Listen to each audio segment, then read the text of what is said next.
So did you get the reason why that it's a 40-mile-an-hour road? Well, let's go back and have a look, shall we? As we're coming down the dual carriageway, which is currently a 60-mile-an-hour road, we're coming off at the slip road. Now, in the distance on the left, as we approach, you'll see the change of speed limit sign to 40 miles an hour. So we know from this point on, we're on a 40 road.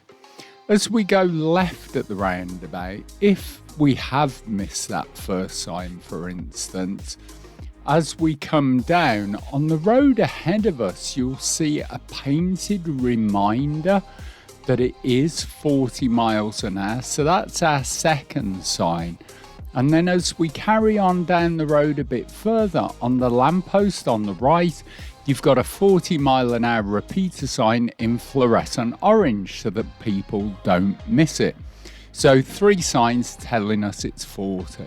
Now, as we turn left into this road, new road, is there a new speed limit? No, there is no change of speed limit. So this is still 40, doesn't mean it's safe to do it, but that's what the limit is. At the end of this road, is there a change of speed limit? No. So we know the road that we're turning onto is still a 40-mile-an-hour road. We're asked to pull up on the left, and then when it's safe to, we're asked to drive on.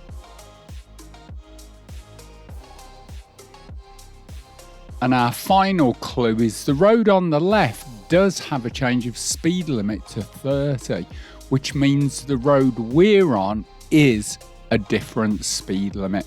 And we already know from the previous 3 signs that it is 40.